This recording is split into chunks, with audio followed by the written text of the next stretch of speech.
everybody, welcome back to Record-ology. This is going to be fun. So, if you use Amazon for ordering items from time to time, you will be familiar with the fact that Amazon has their own sort of generic brand called Amazon Basics that up until recently has only been for staple items like batteries and things that you would need sort of on a day-to-day basis. And they represented a fairly good quality product that, was an affordable option most of the time. So I was kind of surprised when the other day I was browsing Amazon and came across an Amazon Basics branded record player, and not just one, but two. There is indeed an Amazon Basics line of record players, turntables, and I was blown away. So let's check one out. You're not going to want to miss this. This is Record-ology.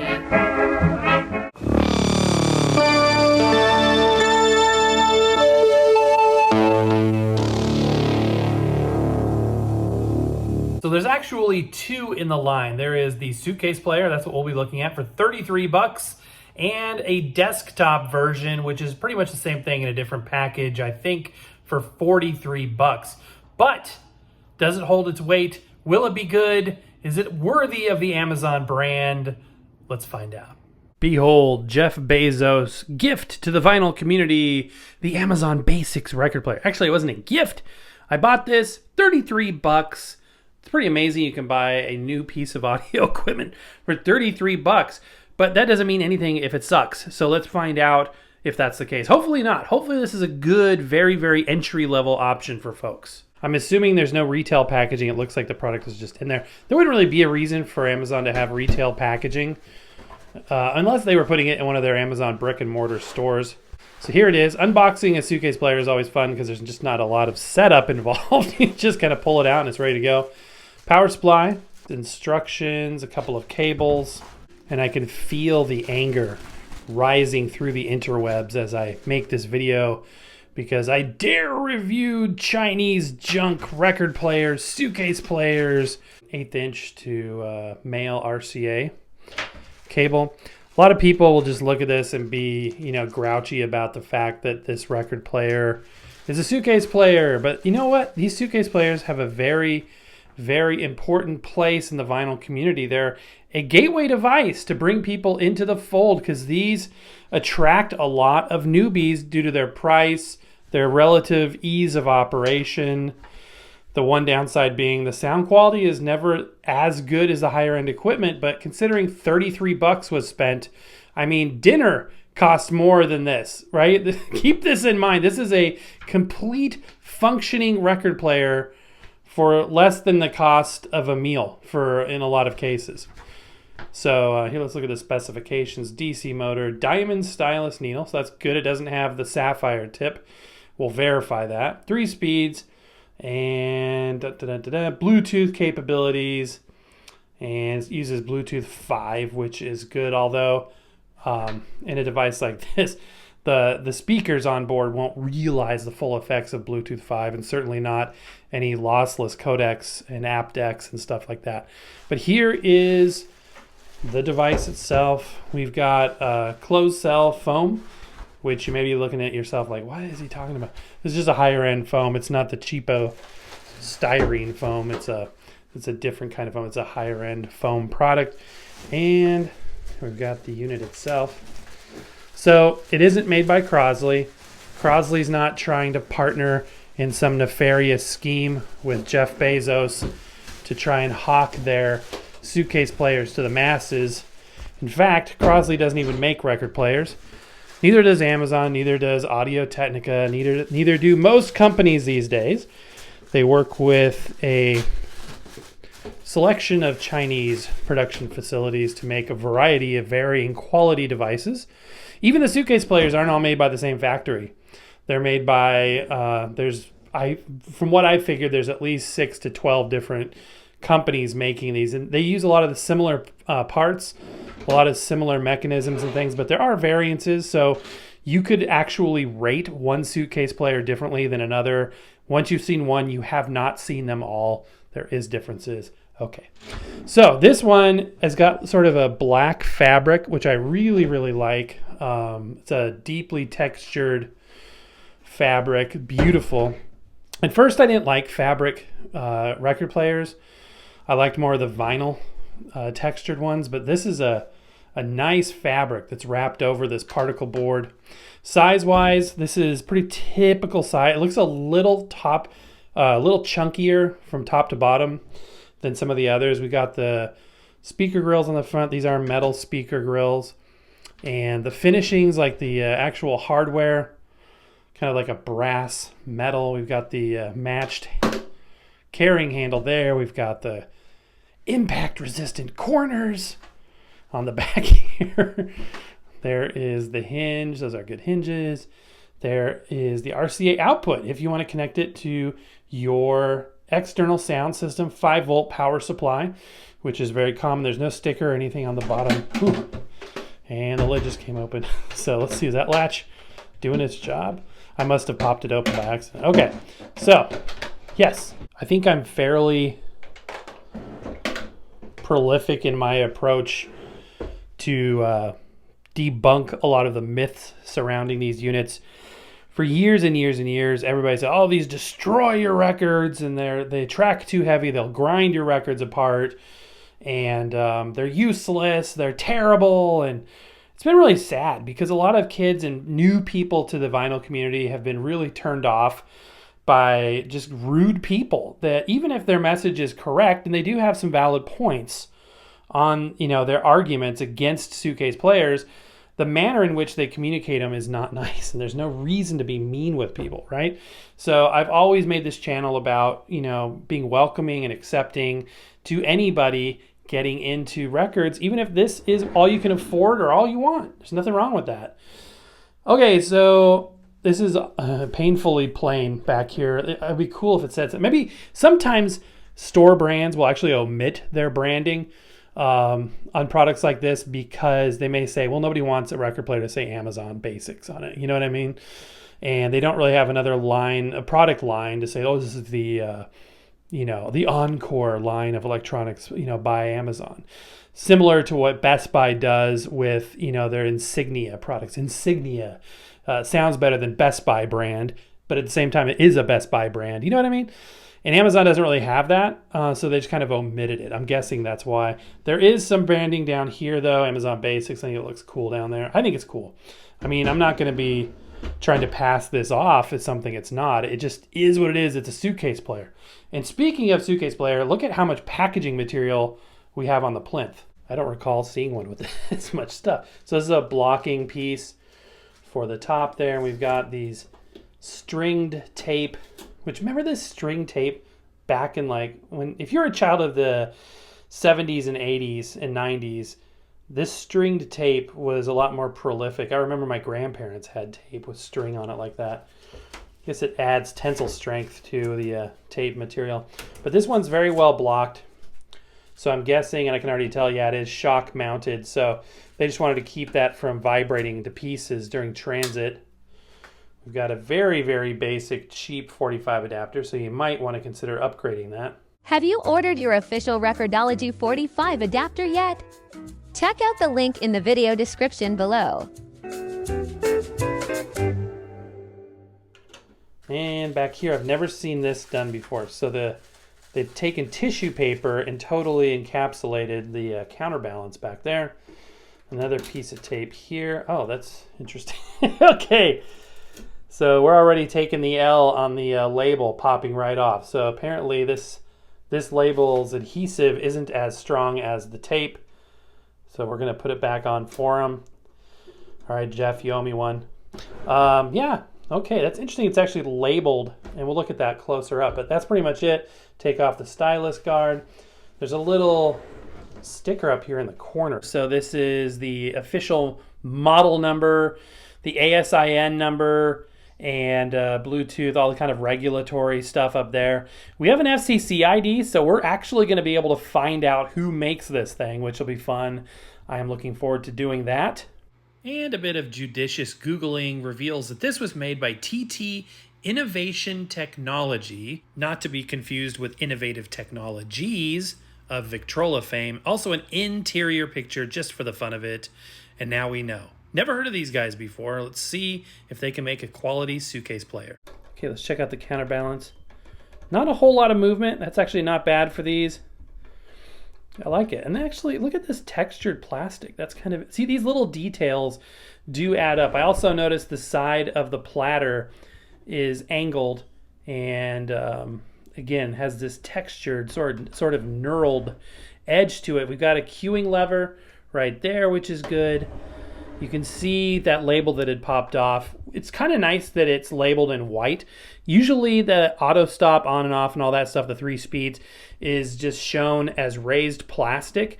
It's not actually printed. So I think it's nice that they have taken the extra step and done that. So far I'm hopeful. I'm seeing some signs of somebody going above and beyond just the bottom of the barrel. Also, we've got a line input down here, this selector knob, which is a plastic knob, and down here the on and off and power that has good drag, also plastic. Headphone jack in case you want to listen privately, and yeah, line input is a cool thing to have as well in case you wanted to hook up an old tape deck or something like that. But you would be listening out of these speakers, or if you've got the line output connected, you would be listening to whatever stereo system is connected to this. And I will warn you that it does make it sound better, but it's not a complete fix for the limitations of these types of players. The descend looks good on the tone arm. If it skips, remember, just push down on the lift shelf gently.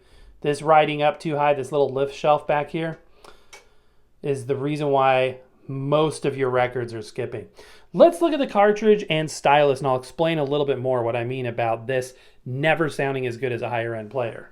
Okay, it all has to do with this cartridge, which is the plastic rectangular piece suspended at the end of the tone arm.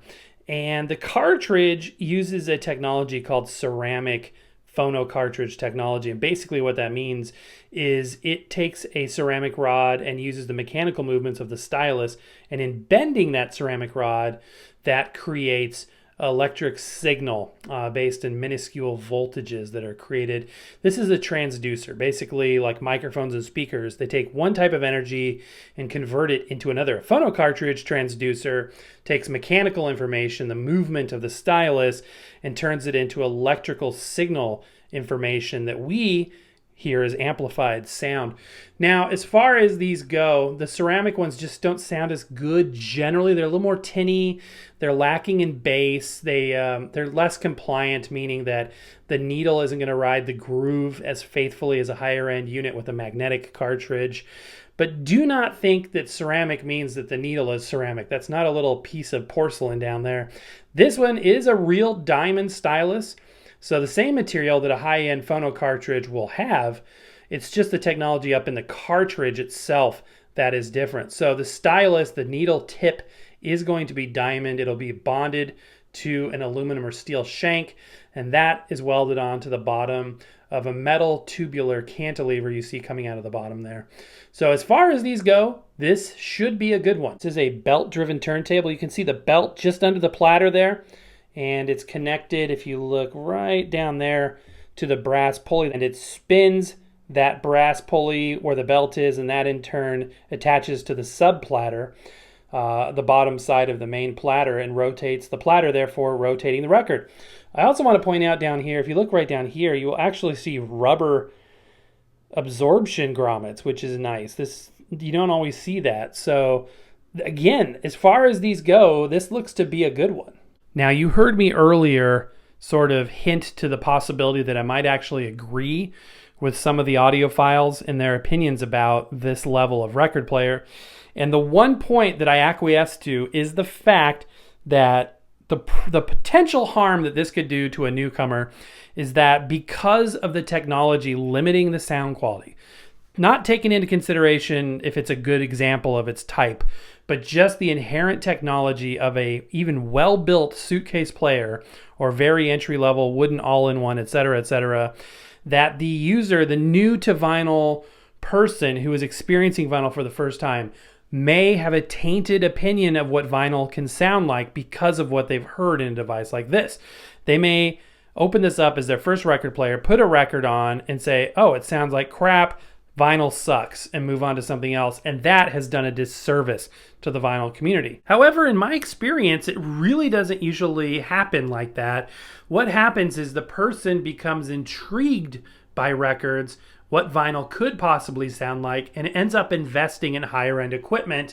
And that's why I call it a gateway device, because oftentimes this starting point just launches them down the road, and a couple years on, they might have a Technics or some high-end unit. So you may be saying, so why do they say these things damage your records? Why do they carve them up, according to a lot of quote-unquote experts?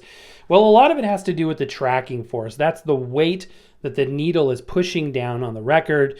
They claim that it's too heavy and that the weight of that will destroy your records. What they don't realize or communicate is the fact that these ceramic cartridges are designed to track heavier. So wherein a higher end cartridge turntable setup may be designed to track at 1.5 grams, this is designed to track at 5 to 6.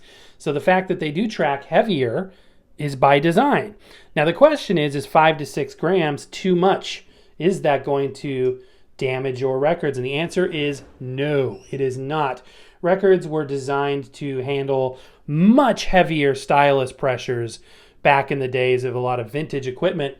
And yeah, so that's misinformation. It's spread so prolifically that people just, kind of wig out. All right, this is a 5 gram scale. So we've peaked over 5 grams, which again, 5 to 6 is okay. So what we're going to do is we are going to recalibrate this scale with my handy dandy 5 gram weight. Put it on like that.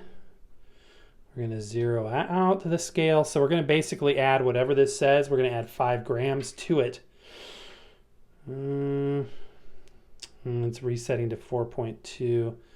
Yeah, I would really like that to zero out at 0. Okay. And it's 0. Okay. So yeah, we're going to have to take this with a grain of salt. But let's go ahead and again, add 5 grams to whatever this says, although it's technically going to be a little less. So 0.75 grams, we had 5, we got 5.75. And like you saw, it wasn't even -5 when we zeroed it out. So technically, this is more like 4.5 grams, or excuse me, 5.5 grams, perfectly within the range of 5 to 6 grams, which is what I was telling you. So nope, it's not going to damage your records. Your records, if you're listening to vintage ones, were probably played with stylus that were tracking, 8, 9, 10 grams. So this will do no harm. But does it sound good? Before we know if it can sound good, we need to know if it's spinning at the right speed. So let's check that out next. Some of these review videos, I avoid going into all of those little diatribes. But then this one, I feel like a lot of new people to vinyl will probably see this. So I kind of want to review some of those sort of basic talking points that, we believe here at Record-ology. This is a strobe disc, so basically this will help us to understand how accurate the speed is, because if the speed is off, if it's too fast or too slow, the sound isn't going to be right. The voices will sound off, the instruments will sound off. So we're going to be looking at these inner 3 circles because we are on 60 hertz power here in the United States. And literally the way this unit works, you turn it on, make sure it's on phono mode. We're going to start by 33 RPM, and we're going to realize, hey, dummy, you never plugged it in. I have now plugged it in, so that should definitely help things. I just realized something very weird when I was spinning this around. I was like, that sounds weird how it just kind of slides like that. I realized this thing does not have any feet. Look at that. Usually these have rubber feet that are screwed into the bottom, or at least like a plastic rubber, nor is there anything on the back. Usually there's feet on the back and the bottom.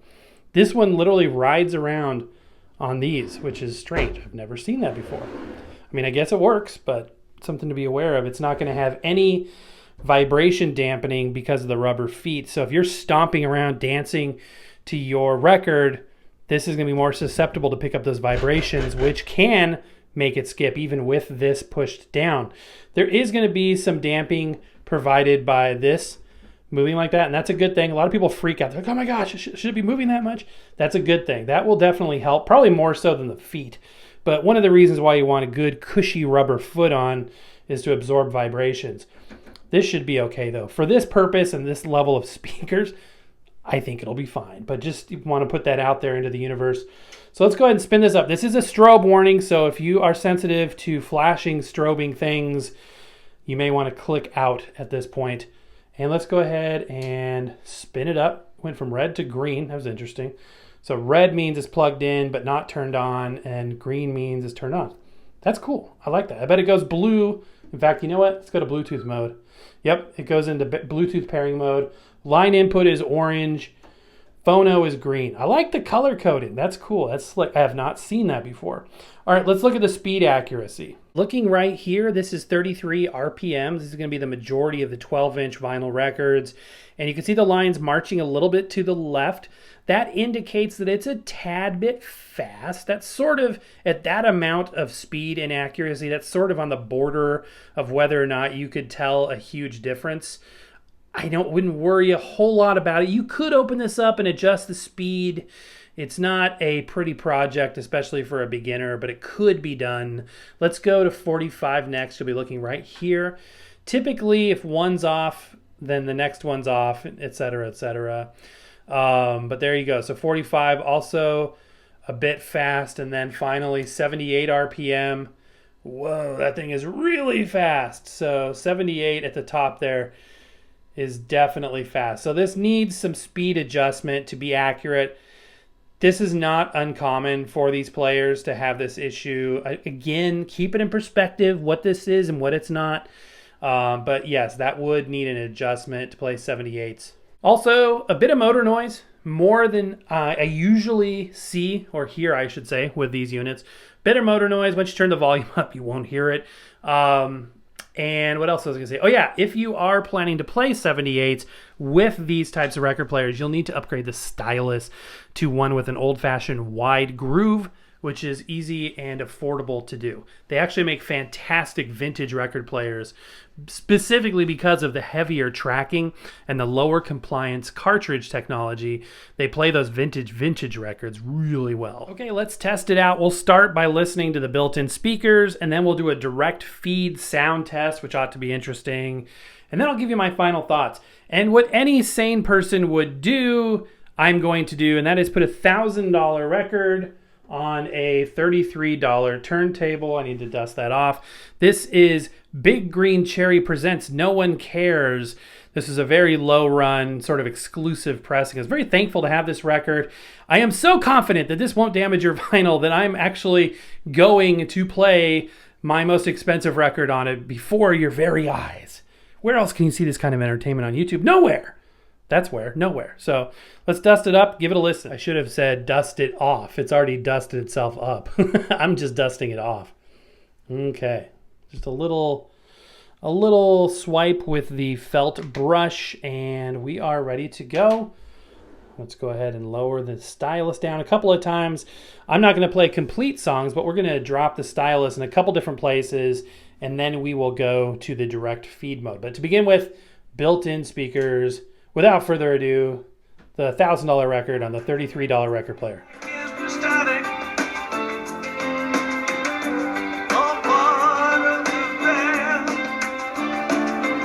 One of the things that plagues these units in terms of sound quality is improper impedance matching of the cartridge. That's what makes them sound tinny, like the worst tinny. But when they're properly impedance matched, these can actually sound surprisingly good.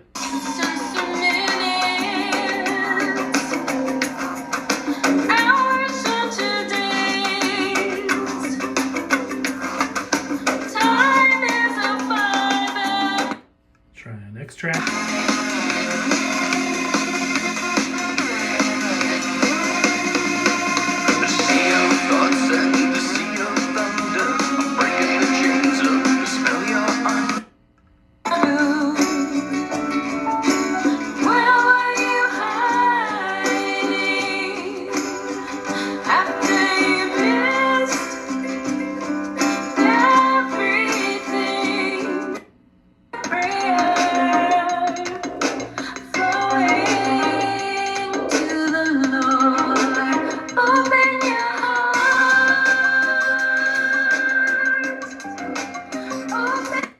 Very interesting. Initial thoughts. It is properly impedance matched. That being said, the speakers are pretty gutless, And, you know, speaker technology, and Techmoan's been talking a lot about this recently, speaker technology has evolved to these really nice sounding small speakers that a lot of little Bluetooth devices will have. So I kind of think it's unacceptable to have products with really gutless sounding small speakers, because you can make a good, full, bassy, rich sound from a small speaker of this size. This one has pretty gutless, punchless, lo-fi speakers. It's listenable. It's not like harsh or unpleasant in the room. Like, it's not going to be that, man, this sounds good feel and sound that higher end record players can give you. I have heard better sounding suitcase players, and I have heard worse sounding suitcase record players.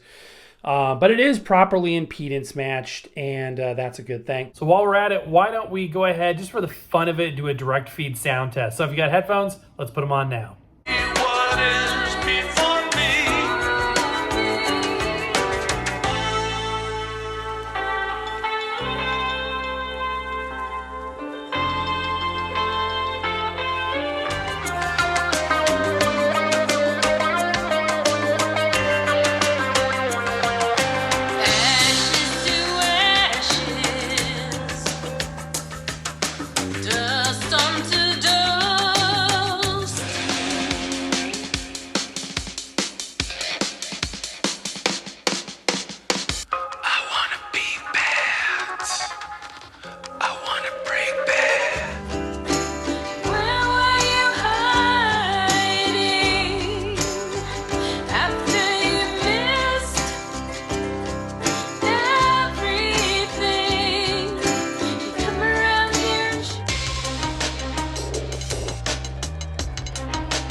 Okay, final thoughts here.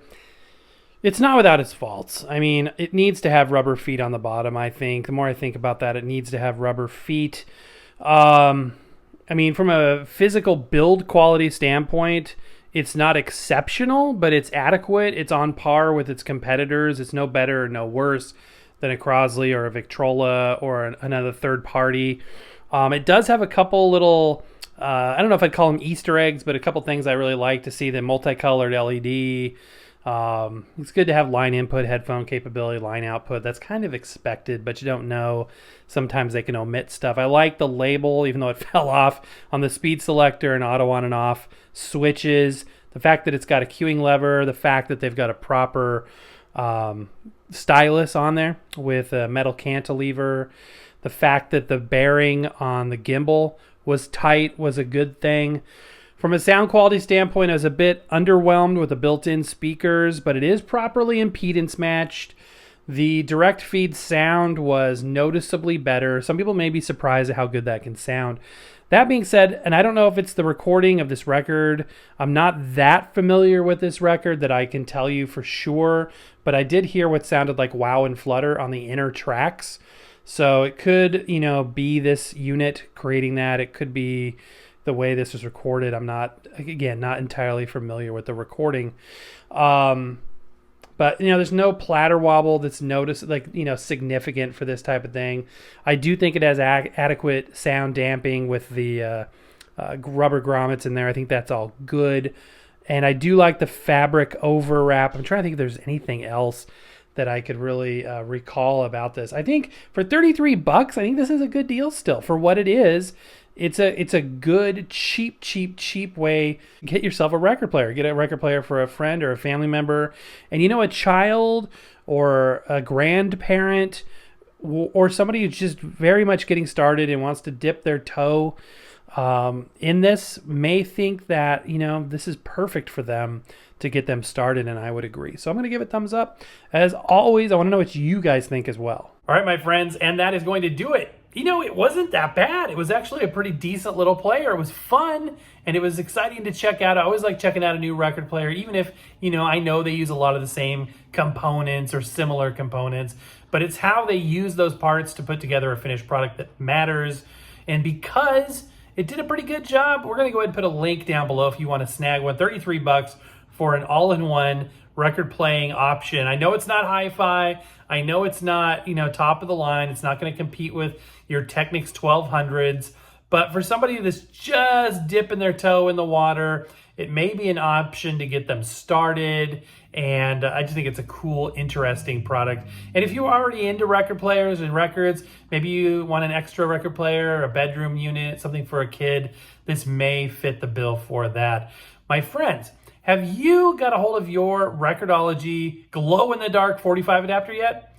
Well, hurry, because that's not going to be on sale much longer. In the coming weeks, we're going to be rolling that off and introducing a new one. We always have the signature orange version.